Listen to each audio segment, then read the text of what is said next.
नमस्कार good evening सांग मैंने आपण मैंने देखुं जॉन ओडिया टीवी यूट्यूब चैनल आज वीडियो आम डिस्कस करबा एक बहुत बड़ मुद्दा विषय रे समग्र देश में ईपीएस 95 पेंशनर्स माने एबे एकत्र होई सरकार को जोरदार दाबी करुछंती। सेमानंकर सरल दाबी होची मासिक नूतन पेंशन 7500 प्लस डीए करा जाऊ। कोटी कोटी वृद्ध पेंशनर्स माने एबे एही निष्पत्ति पई अपेक्षा करिसंती। आज रो ए वीडियो रे आमे जानिबा पेंशनर्स माने काहेकि एकत्रित होइचंती, 7500 प्लस डीए दाबी काहेकि सरकार कौन निष्पत्ति नहीं पारे से भिडियोटी को से पर्यंत निश्चय देखंतु। ईपीएस 95 पेंशन्स कौन प्रथमे आमे जानिबा। ईपीएस 95 पेंशन्स होची ईपीएस 95 पेंशन्स बा एम्प्लॉय पेंशन स्कीम 1995। एही योजना अधीन रे वर्ष धरी काम करथुवा कर्मचारी माने अवसर पर पेंशन पाते, किंतु बड़ समस्या होची आज मध्ये अनेक पेंशनर 1000 रु 3000 मध्य रे पेंशन पाउछंती।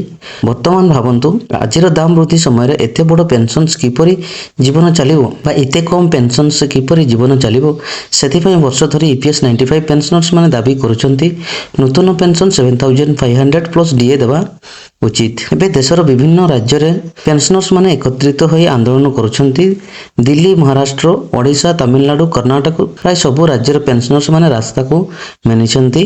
सेमानंकर एकमात्र स्लोगान होची 7500 प्लस डीए हमको अधिकार। पेंशनर्स माने कहउछंती आमे समस्त जीवन भरी काम करिछु, देशर उन्नति पई अवदान दैछु, तेणु वृद्धावस्था रे सम्मानपूर्ण जीवन पई यथेष्ट पेंशन दरकार। ईपीएस 95 पेंशनर्स माने सरकारक पाखरे किछि मुख्य दाबी रखिछंती। सेगुडी कहला नूतन पेंशन 7500 प्रति मास, यह सो डियरनेस अलाउंस जोग करा जाऊ। पेंशनर्स मानक पई मेडिकल सुविधा, वृद्ध पेंशनर्स मानक पई सरकारी सहायता। पेंशनर्स माने कहउछंती आजिर समय रे 1000 पेंशन माने प्राय अपमान समान। सेथिपई से माने सरकार को अनुरोध करिसंती एही दाबी को गुरुत्व सह केवल सुनंतु नुहे शीघ्र निष्पत्ति निया जाऊ। वर्तमान सरकार उपर चाप बढ़िथिबा लागिछि। प्राय 78 लाख ईपीएस 95 पेंशनर्स माने एही निष्पत्ति पई अपेक्षा करिसंती।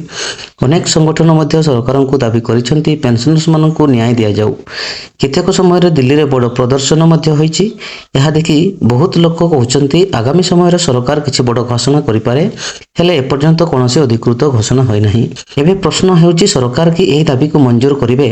जदि 7500 डीए पेंशन मंजूर होइथाय तेबे लक्षाधिक पेंशनर्स मानक जीवन रो बड़ परिवर्तन आसीबो, किंतु एहा पई सरकार को बड़ आर्थिक निष्पत्ति देवाको पड़ी पारे। सेथिपई समस्त को नजर एबे सरकार उपरे। तेणु बंधु माने ईपीएस 95 पेंशनर्स दाबी 7500 डीए एबे देशर बड़ मुद्दा होई पड़िछि।